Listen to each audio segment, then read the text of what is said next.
Morning बच्चों, केम छो सब लोग एकदम मजा में। पढ़ाई लिखाई चल रहा है एकदम दबा के कि नहीं चल रहा? भाई कमेंट करके बताना कैसा चल रहा है, ठीक है। और थैंक यू सब लोग को। फाइनली हम लोगों ने 20-25 दिनों में 400 सब्सक्राइबर पार कर लिए। उसके लिए सब लोग को बहुत बहुत थैंक यू। और अच्छे व्यूज आ रहे हैं, अच्छा रिस्पॉन्स मिल रहा है, काम करने में मजा आ रहा है, मोटिवेशन भी मिलता है ना, सामने से अप्रिशिएशन मिलता है, तो ठीक है। और जिस चीज का हमें बरसों से इंतजार था वो घड़ी अब आ चुकी है। अब ये मत बोलना सर 1 महीना तो हुआ चैनल बनाया हुआ, बरसों से कैसे इंतजार हो गया। अच्छा ठीक है भाई, जिसका हमें महीनों से इंतजार था वो घड़ी आ गई है। फाइनली हम लोग क्लास 11th में हम एंट्री कर चुके हैं। सर मैथमेटिकल टूल्स क्या था? अरे भैया वो भी यही था, बट फिजिक्स कहाँ था वहां पे तो मैथ्स चल रहा था। और बुरी बात ये कि अभी फिर थोड़ा देर ये जो पहला चैप्टर है अपन लोग के पास डायमेंशन, यहाँ पे भी अभी कुल मिला के मैथ्स ही चलने वाला है, ठीक है। थोड़ा सा फिजिक्स भी आएगा। मेन मजा आएगा जब अपन लोग वेक्टर में एंट्री करेंगे, वहां से फिजिक्स का फीलिंग आएगा, लगेगा कि हाँ मैं बोलूंगा चिड़िया उड़ रही है तो दिखेगा हाँ चिड़िया उड़ रही है। सर उड़ रही होता, उड़ क्या बोल रहा है? अच्छा ठीक है भैया, हमारे एक सर थे बोलते थे चिड़िया उड़ रही है। सर की बेइज्जती नहीं करनी चाहिए ना, गलत बात। तो चलो वापस आओ। क्या है कहानी बच्चे, सुनो तो सॉरी। तो आज हम लोग स्टार्ट करने वाले हैं डायमेंशन लेक्चर नंबर 1, ठीक है। अब सीरियस होकर पढ़ाई शुरू कर दो, मजा आने वाला है यहां से खूब, ठीक है। हर एक चैप्टर का आपको नोट्स पे मिलने वाला है, हर एक चैप्टर का नहीं, हर एक लेक्चर का नोट्स मिलेगा, ठीक है। मैं एक बार में नहीं डालूंगा, जो लेक्चर पढ़ाऊंगा उसका नोट्स आपको डिस्क्रिप्शन मिल जाएगा, उससे रिलेटेड प्रैक्टिस करने के लिए क्वेश्चंस मिल जाएगा। अब बोलोगे सर ये क्वेश्चंस कौन से लेवल के होंगे? आईआईटी वाले होंगे, निट वाले होंगे, स्कूल वाले होंगे, सब रहेगा, ठीक है। मैं वहां पे डिस्क्रिप्शन में जब अपलोड करूंगा ना क्वेश्चन, वहां लिख दूंगा ऊपर में कि फॉर आईआईटी, जेईई मेडिकल या फिर फॉर बोर्ड्स, तो इसके लिए आपको टेंशन लेने की जरूरत नहीं है, ठीक है बच्चा पार्टी। कर सकते हैं हम लोग शुरू। चलिए तो स्टार्ट करते हैं। अपना फर्स्ट लेक्चर है डायमेंशन एनालिसिस। इसमें क्या है, अब देखो बेटा, इसमें ना मैं बहुत ज्यादा टाइम पास नहीं कराऊंगा, और ऐसा भी नहीं कि मैं आपको इसमें बहुत ज्यादा क्वेश्चन कराने वाला हूं। उसका एक रीजन है। अब बोले सर रीजन क्या? पहले बता दी कि बहुत ज्यादा नहीं पढ़ाने वाला हूं, ऐसा कैसे होता है? गलत बात है बेटा। ऐसा है कि अगर आप एनसीईआरटी की बुक निकाल के पीछे में देखोगे तो डायमेंशन के तकरीबन 60-70 आपको मिल जाएंगे। एचसी वर्मा खोलोगे, मतलब जो भी बुक निकालोगे डायमेंशन के, किसी किसी में तो 100-100 को यूनिट मिल जाएगा। अब फिजिक्स में बेटा 1 यूनिट तो होता नहीं है, 100-100 यूनिट है। अब सब तो बैठ के याद करने से रहे, तो सर एग्जाम में तो आएगा। तो आंसर है हाँ जी बेटा, एग्जाम में तो आने वाला है, तो सर कैसे छोड़ दें? मैंने कहा बोले बेटा अभी छोड़ दो, बाद में पकड़ लेना, और पकड़ना नहीं पड़ेगा, अपने आप आ जाएगा। बोलोगे सर ऐसा कैसा? बेटा आप लोग 11th की फिजिक्स में एंट्री कर रहे हो, ठीक है। तो अभी ऐसा है कि आप लोग जैसे बचपन में आप लोग कितने यूनिट सुन के आओ, मतलब mass, time, volume, density, force, pressure, area, मतलब ऐसे करके सुन के आओ। क्या लगता है आपको फिजिक्स में केवल इतनी ही चीजें होंगी? और भी तो चीजें होंगी ना, बोल्ट्जमैन है, ग्रेविटेशनल कांस्टेंट, चलो ये तो सुन के आओ। मतलब बड़ी सारी चीजें आने वाली हैं जो हम लोगों ने अभी तक नहीं सुनी, विस्कोसिटी, टॉर्क। तो अब ये सारी जो चीजें हैं, ये जैसे जैसे चैप्टर आगे बढ़ेगा ना, वैसे वैसे आते जाएगा। वहां पे आप इनके बारे में डिटेल में पढ़ोगे कि वो टर्म होता क्या है, क्यों लगता है, क्या होता है, उसका चीड़ फाड़ करोगे। जब उसका चीड़ फाड़ करोगे तो वहां पे उसका फॉर्मूला भी सीखोगे, और जब फॉर्मूला सीख जाओगे तो डायमेंशन आपको लिखना आ जाएगा, ठीक है। तो इसीलिए हम बस बेसिक्स वालों पे करेंगे, और बाकी लास्ट ईयर भी जो क्वेश्चन आए हुए हैं उनको भी थोड़ा डिस्कस करेंगे। बाकी टेंशन नहीं लेना है कि सर स्कूल में तो 60-70 को लिखा दिया था, टीचर ने बोला रटने के लिए। अच्छा ठीक है भाई, याद कर सकते तो कर लो, बाकी उसका कॉन्सेप्ट आपको 11th-12th में मिला के पढ़ना है, ठीक है। अब फ्लक्स वगैरह जो है वो 12th का है, फ्लक्स का यूनिट यहाँ पे निकालने बोल देगा। तो ऐसे कई सारी चीजें आने वाली, इसलिए हम लोग को टेंशन लेने की जरूरत नहीं है, ठीक है। हमको तरीका आना चाहिए। एक बार आपको तरीका, मेथड सीख गए कि आखिर आ कैसे रहा है, तो उसके बाद फिर फॉर्मूला पता होना चाहिए, फटाक से डराइव करके लिख दोगे। क्लियर है बच्चा? तो चलिए हम लोग स्टार्ट करते हैं डायमेंशन। उससे पहले बेटा एक छोटी सी बात है, मैं आपसे पूछूं कि बेटा यूनिट होता क्या है। मैं अगर आपसे पूछूं कि आप मुझे बताओ कि या क्या इस यूनिट प्राणी के बारे में आपने कभी अपनी जिंदगी में सुना है कि ये होता क्या है? तो कहानी बेटा ऐसा है कि इस पूरे यूनिवर्स में, या फिर मैं अपनी दुनिया में बात करूं या तुम अपनी दुनिया में बात करो, हम दुनिया के किसी कोने में खड़े होकर बात करें। सर क्या क्या बोल रहे हो? अच्छा अरे मेरे कहने का मतलब है कि अब हम लोग सुबह से उठते हैं ना, ठीक है, तो हमारी जिंदगी यूनिट से शुरू होती है और मरते टाइम भी यूनिट से ही खत्म होती है। अब बोलेगे सर क्या हो गया, अबे कोई मरता तो नहीं बोलते हैं समय पूरा हो गया है, समय भी क्या है यूनिट, ऐसा थोड़ी बोलते हैं। चीची ऐसे बात नहीं बोलनी चाहिए, गलत बात, गलत मतलब भावनाओं तो समझ रहे हो ना ठीक है। सुबह उठते ना बोलते हैं ना, हाँ जी समय हो गया उठने का, उठो, लात पड़ती है सुबह सुबह, उठ उठ ऐसा, ठीक है। बहुत लोग के साथ होता है, अलार्म लगा के सोते हैं, अलार्म लगा के जगते हैं, ऐसा मतलब कहानी चलता है ना, उठते के साथ समय के साथ, मतलब उठते के साथ समय शुरू हो जाता है। तो मतलब उस चीज को बताने के लिए हम लोग क्या यूज कर रहे हैं, टाइम, 2 सेकंड 4 सेकंड। बोलते हैं सर का घंटे लेक्चर जो है 1 घंटे का है, तो 1 घंटा टाइम देके लेक्चर अटेंड करते हो। 8 बजे स्कूल जाना है तो टाइम पे डिपेंडेंट हो, है ना। अब जैसे दुकान जाते हो खाना लेने के लिए, सॉरी खाना लेने दुकान कौन जाता है, अरे मतलब सामान लेने जाते हो तो बोलते हो 2 किलो 3 किलो दे दीजिए, या कुछ खरीदने जाते हो बोलते हो 2 मीटर लेंथ का दे दीजिए, ठीक है। तो मतलब हर चीज को एक्सप्रेस करने के लिए आपको एक यूनिट की जरूरत पड़ती है, ठीक है। तो अब मैं आपसे पूछूं कि यूनिट आखिर ये बेसिकली होता क्या है, तो इसको अगर मैं प्रॉपरली समझाना चाहूं कि होता क्या है, देखिए कैसे डिफाइन करते हैं हम लोग बेटा यूनिट को। We can write for measurement of any physical quantity for measurement of any physical quantity we required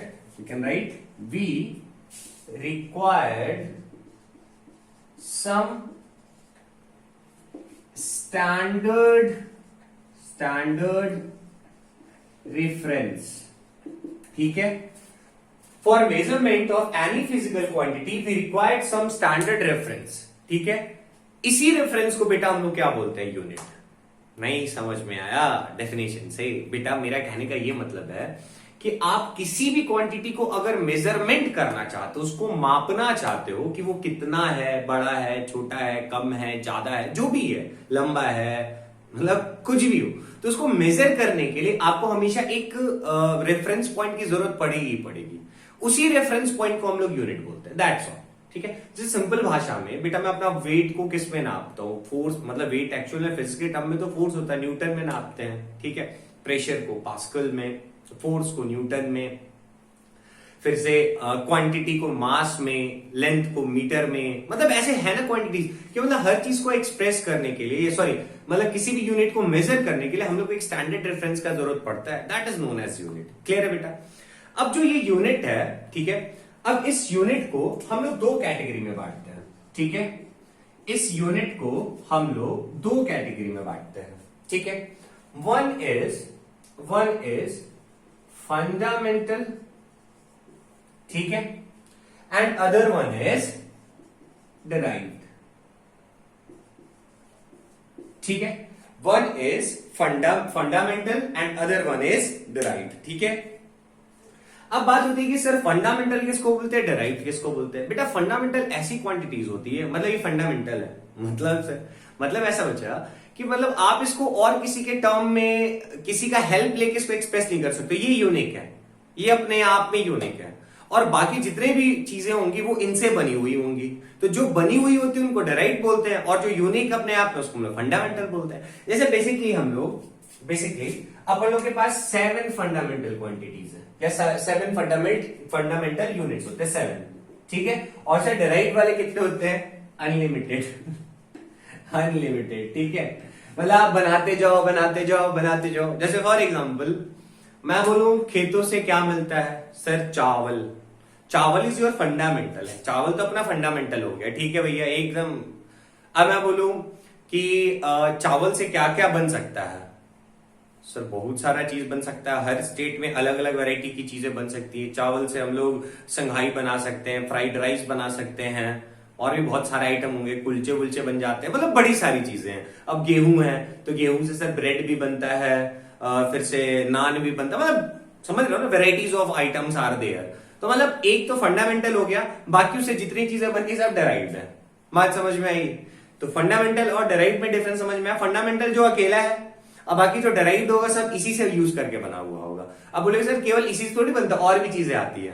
तो मैंने कहा कि भैया ठीक है, जो मतलब सबसे टॉप में वो 7 है, ठीक है, अब बाकी जितने हैं सब उसके डेराइव्ड है। क्लियर है। तो सर हाँ थोड़ा थोड़ा समझ में आया कि फंडामेंटल क्या होता है। तो बेटा इसमें क्या है ना कि मैं इसमें आप लोगों को ज्यादा थ्योरी ज्यादा उतना का जरूरत नहीं कि आप एक एक चीज को डिफाइन कर रहे हो, what is mass, what is length, what is blah, it just a waste of time. ठीक है, बाकी आपको विश है कि आप हर एक चीज को एकदम हिस्टोरिकली पढ़ना चाहते हो, जानना चाहते हो, तो आप एक बार बुक कोई भी प्रदीप है, कॉम्प्रहेंसिव है, दिनेश है, एबीसी है, बहुत सारी बुक है मार्केट में, आप उसको एक बार थॉरली पढ़ सकते हो। ठीक है, अगर आप इंटरेस्टेड हो तो।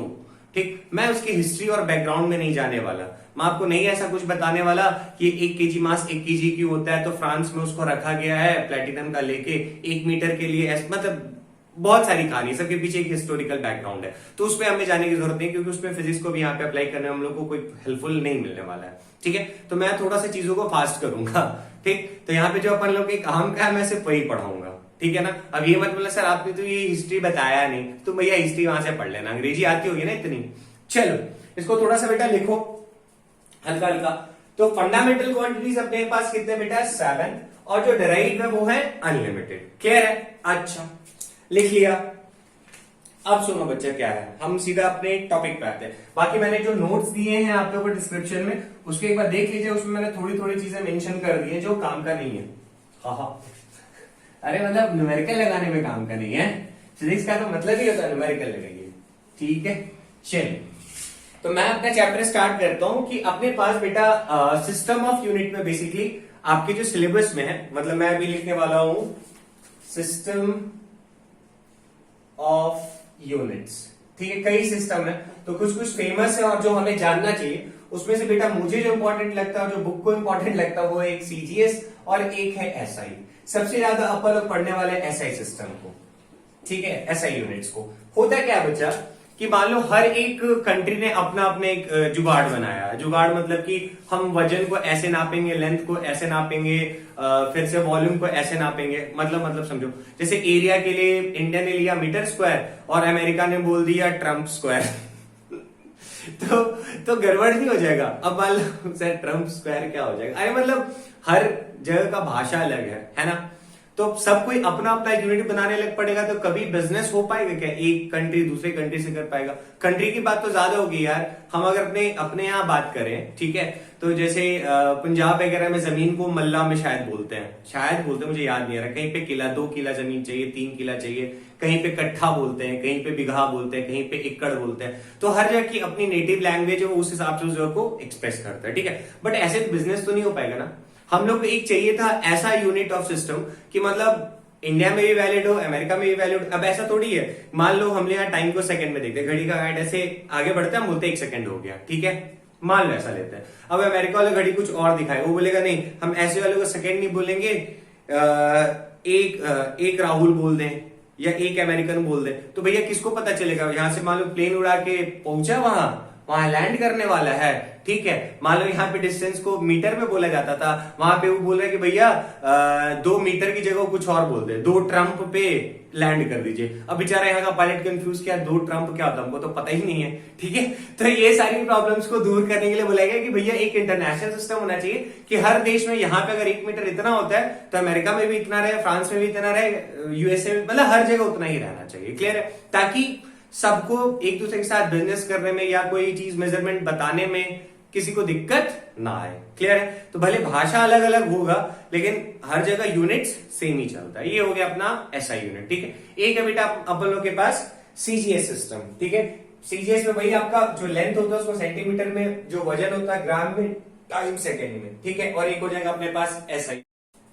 देखो बच्चों, अब ये हो गया कि अपने पास एक एसआई यूनिट हो गया, मतलब एसआई सिस्टम है, और एक हो गया अपने पास एक और है सीजीएस। ठीक है, कोई बहुत चीज नहीं इसमें, मतलब हम लोग लेंथ को सेंटीमीटर में, वजन को ग्राम में, टाइम को सेकंड में। इसके अलावा आपके पास एमकेएस सिस्टम है, एफपीएस सिस्टम है, कोई फ्रांस दिया है, कोई जैसे आपका जो एफपीएस सिस्टम है उसको ब्रिटिश ने दिया है, जो एमकेएस सिस्टम है उसको फ्रांस ने दिया है। तो ऐसे करके बड़े सारे सिस्टम है, हम हर एक सिस्टम को तो पकड़ कर नहीं पढ़ने वाले। अपन लोग के लिए इंपॉर्टेंट है SI unit, that's all. Clear है? अच्छा, अब बेटा जो कहानी है उस पर जरा गौर दीजिएगा, यहां से इंपॉर्टेंट कहानी शुरू हो रहा है, फिर चैप्टर बहुत आसान है। देखो, अब अपन लोगों के पास मैंने बताया कि आपके पास टोटल कितने फंडामेंटल क्वांटिटीज कितने हैं, तो वी हैव 7 फंडामेंटल क्वांटिटीज। ठीक है, अपन लोग के पास बेटा कितने 7 फंडामेंटल क्वांटिटीज। ठीक है, अच्छा बेटा देखो ऐसा है ना कि ये सातों के ही इर्द गिर्द ना अपन लोग की दुनिया घूमती है। बोलोगे सर कैसे, बताइए जरा। चलो बताते हैं। सबसे पहला जो है, जैसे मैं बोलूं उठते उठते अबे बोटे कितना खाएगा तू, मतलब वजन ज्यादा है उसका ना, मांस ज्यादा उसने कलेक्ट कर रखा है, मोटे मोटे मांस है। चलो देखो, तो पहला चीज वो याद आया, फर्स्ट वन इज मांस। ठीक है, या सुबह उठ के क्या बोलते हैं, थोड़ा सा चीनी लेके आओ, थोड़ा सा ज्यादा चीनी लेके आओ, मतलब थोड़ा चाय लेके आओ, खाना ज्यादा है खाना कम है, इतना ज्यादा खाना कौन खाते, तू सौ खाना में मेरा क्या होगा, मतलब खाना खाना खाना, मतलब है ना भैया मांस। अच्छा दूसरा दूसरा दूसरा दूसरा सर दूसरा क्या है, दूसरा इंपॉर्टेंट आपको बोला मैंने, जाओ उतनी दूर से दौड़ के आओ। बोलोगे सर इतना दूर कौन जाएगा, इतना लंबा लेंथ कौन मेजर करेगा, या इतना लंबा कौन दौड़ेगा, इतना दूर जाएंगे पैर में दर्द हो जाएगा। मतलब लेंथ के इर्द गिर्द भी दुनिया अपनी चलती है ना। स्कूल बहुत दूर है, स्कूल बहुत पास है, कोचिंग सेंटर बगल में है ना, ऐसा मतलब लेंथ के आसपास हम लोग घूमते रहते हैं। ठीक, अच्छा second one is length, clear है।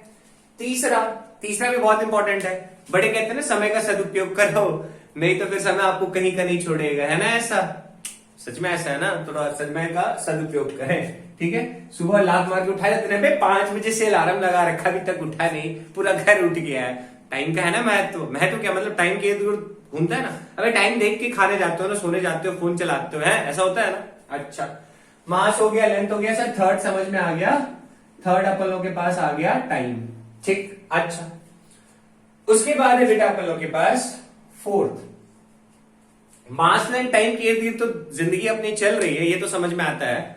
चौथा सर क्या है, खुद से सोचो, हिंट दूं, जरा दिमाग लगाओ। इसके बिना तो तुम लोग आज की डेट में ना, मॉडर्न जमाने में कोई जिंदा ही नहीं रह सकता, ये ना रहे तो 2 मिनट के लिए चल जाए तो त्राइमम सर, सॉरी छत सर पे उठा लोगे। सर ऐसा क्या जल्दी बताइए, एक्साइटमेंट हो रही है जानने के लिए।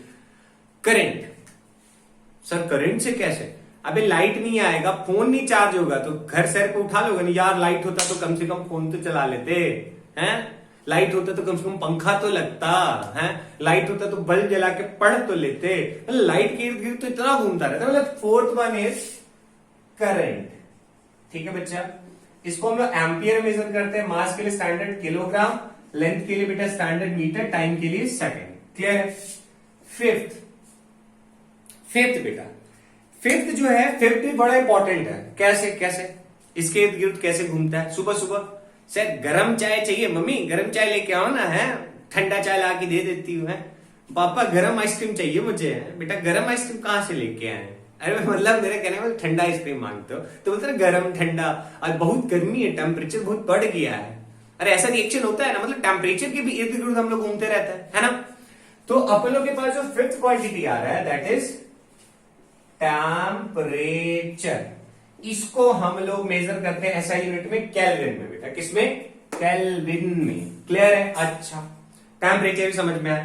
तो ये 5 तो अपने पास फंडामेंटल है, 2 और है वो भी फंडामेंटल नहीं है, बट उनका यूज हम लोग फिलहाल नहीं करेंगे, आगे जब चीजों को पढ़ेंगे तो वहां पे वो अपने आप आते जाएगा। ठीक है, तो जो अपन लोग के पास बेटा 6th है वो है कैंडला। ठीक है, CANDLA कैंडला। ठीक है, इसको हम लोग CD से, स्मॉल CD से डिनोट करते हैं। ठीक, एक्चुअल में इसका यूज करेंगे हम लोग इंटेंसिटी में, इंटेंसिटी। ठीक, अब बोले सर इंटेंसिटी, अब इसके बारे में लाइट का चमक बहुत है, मतलब एक गिवन सरफेस एरिया में से बहुत सारी चीजें निकल के आ रही है, मतलब लाइट की जो किरणें हैं अगर 10 निकल के आ रही है और दूसरे वाले में से 20 निकल के आ रही है तो वहां पे इंटेंसिटी ज्यादा है, तो वहां पे इसका हम लोग टर्म यूज करेंगे। ठीक है, इसके बारे में डिटेल में और जानेंगे बाद में जब पढ़ाएंगे। 7th है, ये भी बड़ा इंपॉर्टेंट है बेटा, केमिस्ट्री में तो खास करके मोल। ठीक है, इसको हम लोग MOL से डिनोट करते हैं। तो ये अपन लोगों के पास बेसिकली 7 फंडामेंटल क्वांटिटीज हो गए, 5 तो आपको मुंह पे याद रहने चाहिए, 6 हो गया अपने पास कैंडला, 7 हो गया बेटा मोल। केमिस्ट्री में बहुत ज्यादा यूज करते हैं। ठीक है, देखो बच्चा नेक्स्ट है अपन लोग के पास, नेक्स्ट लेते हैं स्पीड। ठीक है, तो अरे यार ये मिटा दिया ना, मास के लिए एम लेंथ के लिए बेटा याद रहेगा, लेंथ के लिए एल, टाइम के लिए टी। ठीक है, फिलहाल इतने से काम चल रहा है तो इतना से ही रखते हैं। स्पीड क्या होता है बेटा बताओ? तो सर डिस्टेंस बाई टाइम। तो डिस्टेंस के लिए I can take L, time के लिए टी, तो ये क्या हो गया m0 एल टी माइनस 1, कहानी खत्म। ठीक है बच्चा, आगे देखो। अब मैं आपसे पूछूं कि बताओ वेलोसिटी का क्या होगा? तो सर वेलोसिटी इज डिस्प्लेसमेंट, है ना, बाई टाइम। तो सर डिस्प्लेसमेंट भी क्या होता है? 2 मीटर 4 मिनट डिस्प्लेसमेंट ही है ना, एल लेंथ ही तो है, तो लेंथ बटा टाइम, तो m0 एल टी माइनस 1। ठीक, अच्छा सर स्पीड हो गया, वेलोसिटी हो गया। अच्छा अब बताओ एक्सीलरेशन याद आ रहा है कुछ? तो सर एक्सीलरेशन में होता था change in velocity by time, तो आखिर है तो बेटा वेलोसिटी ही ना। अब 10 मीटर पर सेकंड में से 2 मीटर पर सेकंड को माइनस करोगे तो ये बोलेगा 8 मीटर पर सेकंड। तो 10 और 2 तो बदल गया, लेकिन रह तो क्या गया, मीटर पर सेकंड ही तो रहा। तो अब इसमें क्या हो गया, वेलोसिटी ही तो है। ऊपर क्या आता है एल टी माइनस 1, नीचे बेटा टी, ऊपर जाएगा तो m0 एल टी माइनस 2। ठीक है, अब मैं आपसे पूछूं फोर्स का बताओ। तो फोर्स के लिए बेटा आप लोगों ने क्या पढ़ा सर? Mass into acceleration. तो मास का बेटा m हो गया, एक्सीलरेशन का एल टी माइनस 2 हो गया। ब्रैकेट लगाना मत भूलना, बहुत इजी है, थोड़ा फास्ट चल रहा हूं। फोर्स के बाद अगर मैं आपसे पूछूं कि बताओ मोमेंटम का क्या होगा?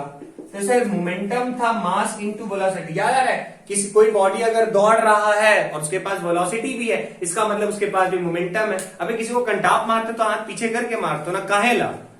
मोमेंटम के लिए सर, याद आ गया? चलो, तो मास का क्या हो गया m, वेलोसिटी का एल टी माइनस 1। अरे वेलोसिटी का बेटा ऊपर लिखा था एल टी माइनस 1। अच्छा सर फोर्स हो गया, मोमेंटम हो गया। अच्छा अब मैं आपसे पूछूं प्रेशर का बताओ। तो सर प्रेशर का हम लोग पढ़े थे फोर्स बाय एरिया। तो फोर्स का बेटा कितना निकाला था मैंने, देखो जरा, एम एल टी माइनस 2, और एरिया का निकाला था एल का स्क्वायर। तो एम एल स्क्वायर ऊपर जाएगा बेटा, क्या हो जाएगा M L minus 1 T minus 2। अरे ठीक है सब भालो, चलो इसको नोट करो, फिर आगे चलते बेटा। चलो नेक्स्ट देखो बेटा, मान लो वर्क।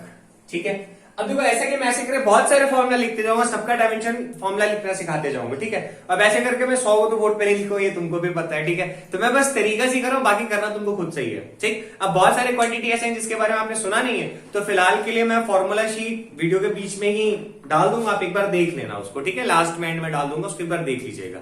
ठीक है, बाकी आपके एनसीईआरटी या HCM में जो भी बुक है आप उसको निकालोगे तो उसमें आपको मिल जाएगा, तो उसके लिए टेंशन लेने की जरूरत नहीं है। क्लियर है, बस तरीका सीखो आप लोग। अब जैसे वर्क है, अब वर्क का फॉर्मूला बचपन में पढ़े इसलिए आता है। तो क्या होता है वर्क इज इक्वल टू बेटा फोर्स इनटू डिस्प्लेसमेंट। ठीक है, तो अच्छा सर फोर्स का फॉर्मूला याद आ रहा है? अभी थोड़ी देर पहले लिखा था एम एल टी माइनस 2, नहीं तो पीछे जाके देखो एम एल टी माइनस 2, और डिस्प्लेसमेंट का बेटा क्या होगा एल। तो ये कितना हो गया आप लोग पास M L square T minus 2। This is our work. Clear है? अच्छा वर्क सर समझ में आया। अच्छा एक बात बताओ, काइनेटिक एनर्जी का बताओ। सर नहीं याद आ रहा है। अरे फॉर्मूला याद है, हाफ एम वी स्क्वायर, बचपन में याद किया था किसी जमाने में।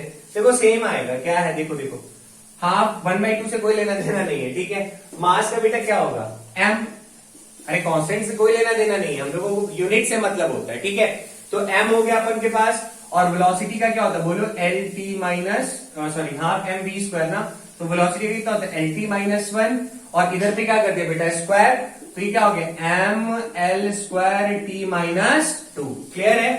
अच्छा उसी तरह मैं पूछूं कि बताओ पोटेंशियल एनर्जी का क्या होगा। याद है बचपन में फॉर्मूला याद किया था एम जी एच। देखो मास का बेटा क्या हो जाएगा एम जी, बेटा क्या होता है एक्सीलरेशन ड्यू टू ग्रेविटी है ना, एक्सीलरेशन ही तो है, तो इसके क्या लिखेंगे एल टी माइनस 2। हाइट मतलब बेटा लेंथ ही हुआ ना, तो इधर पे भी क्या लगा दिया बोलो एल ही लगा दो, क्या फर्क पड़ता है। तो ये कितना आ गया M L square T minus 2। चलो लिखो इसको, आया समझ में, चीजें आसान लग रही हैं। ठीक है बच्चा, तो वर्क हो, काइनेटिक एनर्जी हो, पोटेंशियल हो, ध्यान से देखो ना बेटा, वर्क का भी यूनिट क्या होता था सर जूल, काइनेटिक एनर्जी का जूल, पोटेंशियल एनर्जी का जूल। देखो सबका डायमेंशन फॉर्मूला क्या है ml square t minus 2 ml square t minus 2 ml square t minus 2। क्लियर है? चलो अब मैं इसको मिटा रहा हूं, नेक्स्ट वाला करते हैं। लिख लो आप लोग इसको। देखो नेक्स्ट है बेटा आप लोगों के पास, अरे ये चल क्यों नहीं रहा, रुको रुको रुको रुको, देखते ये शायद चल रहा हो। नेक्स्ट है पावर। ठीक है, पावर क्या होता है? रेट ऑफ डूइंग वर्क ना, मतलब वर्क डिवाइडेड बाय टाइम, है ना। वर्क का भी थोड़ी देर पहले कितना है याद आ रहा है? ml square t minus 2 by t कितना आ जाएगा बोलो? ml square t minus 3। ये लो भैया पावर का भी निकल गया। तो भैया ऐसे करके एक तो नहीं है, अब ये तो हमने पहले से 9-10 तक पढ़ रखे हैं, तो ये सारा हम लोग को आते जा रहा है। ठीक, अब जैसे जैसे क्लासेस बढ़ते जाएंगी, अरे मतलब चैप्टर्स आते जाएंगे तो बड़े सारे टर्म्स आपके पास आते जाएंगे। ठीक है, अब टर्म्स आएंगे तो वहां से यूनिट हम लोग को निकालना आना चाहिए। मतलब फॉर्मूला पता हो तो आपको डायमेंशन फॉर्मूला निकालना आता है, तो समझ लीजिए आपको डायमेंशन चैप्टर आ गया। ठीक है, अब इसके एप्लीकेशन भी करना, भी खत्म नहीं हुआ है। ठीक, जैसे चलो मैं कुछ और एग्जाम्पल आप लोगों को करा देता हूं।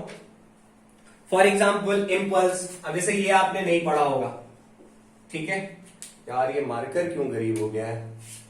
हाँ मिल गया अमीर वाला। देख मान लीजिए अपन लोग के पास है इम्पल्स, ठीक है, तो ये होता है बेटा F इंटू टी। फॉर्मूला है, जैसे जैसे चीजें आगे बढ़ेंगी तो सीखोगे, टेंशन नहीं लेना अभी से पैनिक।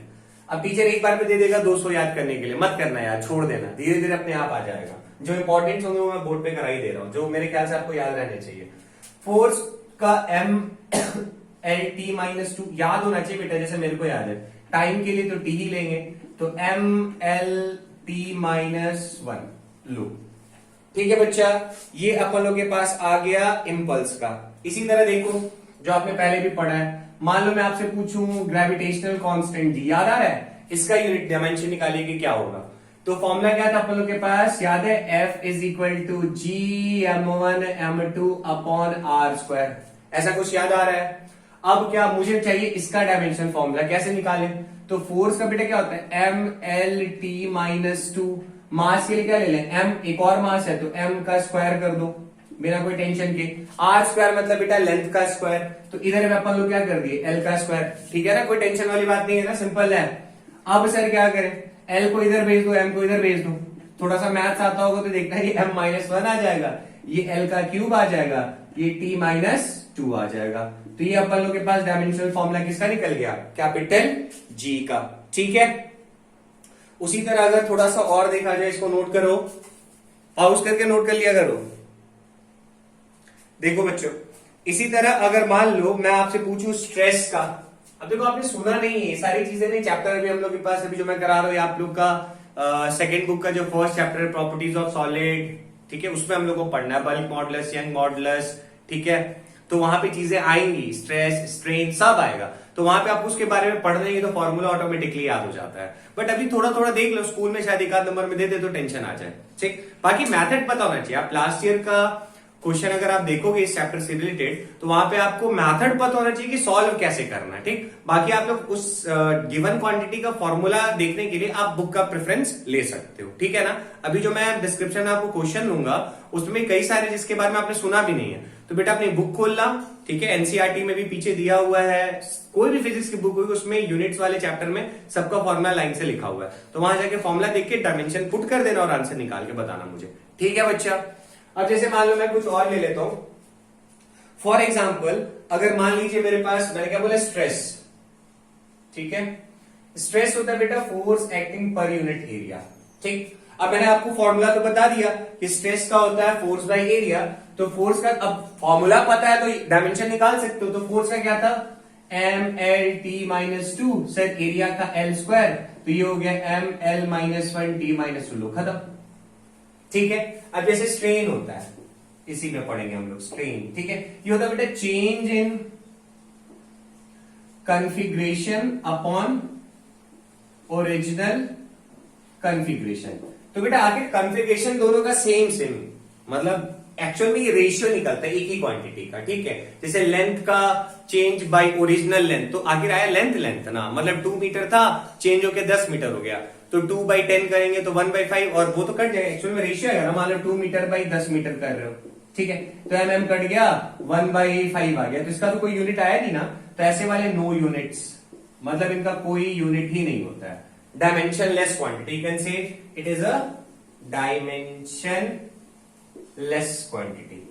ठीक है, अब इसके बाद एक और देख लो, एक और क्या, बहुत सारे बेटा मैं बहुत एग्जांपल लिख सकता हूं, क्योंकि मैंने तो पढ़ा है, आपने तो अभी तक चीजें पढ़ी नहीं है। ठीक है, टॉर्क का होता है बेटा फोर्स इनटू परपेंडिकुलर डिस्टेंस, ये परपेंडिकुलर डिस्टेंस होता है, तो फोर्स का क्या हो गया ml(t-2), परपेंडिकुलर डिस्टेंस का l, तो ml2t-2, ये लो भैया, ये आपका बन गया टॉर्क का। ठीक है, डायमेंशनलेस में एक और देख लो बेटा, एंगल भी डायमेंशनलेस क्वांटिटी होता है। ठीक है, तो एग्जांपल में याद रखना है, डायमेंशन हो गया, स्ट्रेन हो गया, ऐसे करके कुछ एग्जांपल आपके पास जिनका कोई यूनिट नहीं होता है। ठीक, अब और भी लिख सकते हो आप लोग, फ्रीक्वेंसी, तो याद है फ्रीक्वेंसी होता था बेटा 1/टाइम पीरियड, तो इसके लिए अपन लोग क्या लिख सकते हैं, बोलो m0l0t-1, खत्म।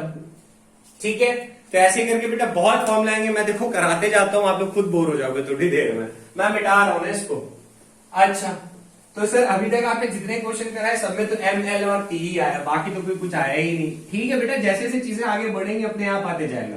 तो जब ऐसा है कि जब 11-12 पूरा अच्छी तरह पढ़ लोगे तो सारी क्वांटिटीज के बारे में ऑलरेडी पढ़ चुके होगे, फॉर्मूला आपको ऑलरेडी याद होगा। जैसे आज की डेट में वेलोसिटी का, स्पीड का, एक्सेलरेशन का, फोर्स का, मोमेंटम का, प्रेशर का, ये सब याद हो गया ना बचपन से पढ़ते पढ़ते, वैसे 11-12 पढ़ के बाकी क्वांटिटी भी याद हो जाएगा।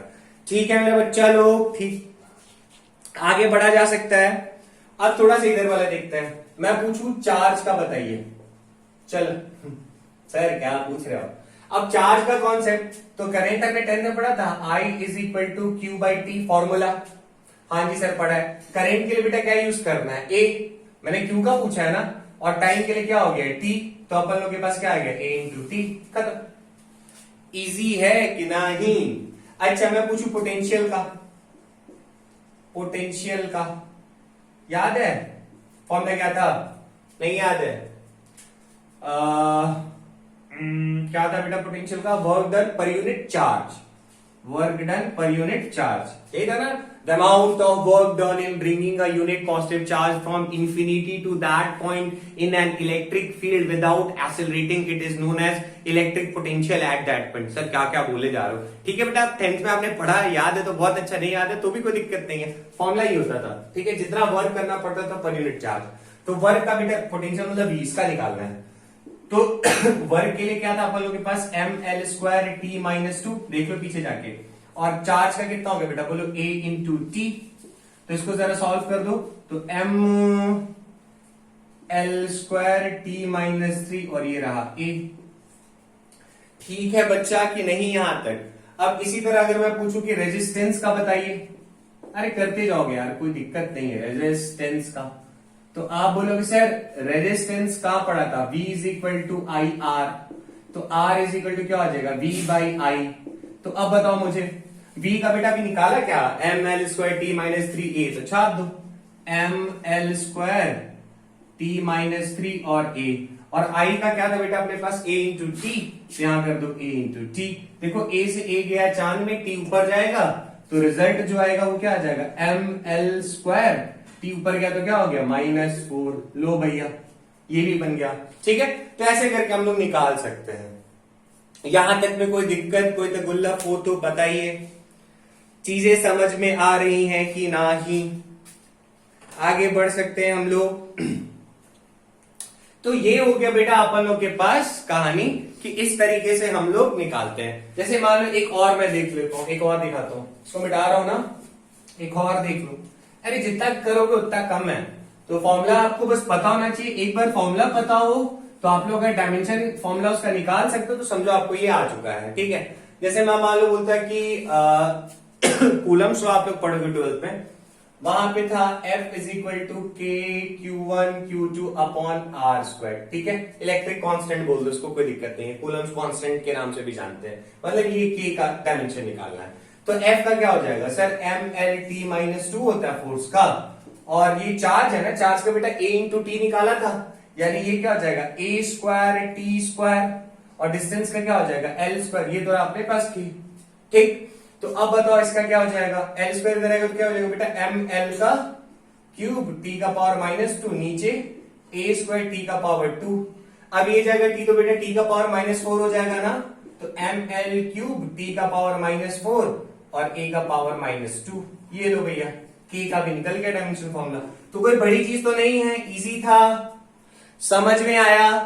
तो इस तरह करके हम लोग डायमेंशनल फॉर्मूला निकालते हैं, ठीक है।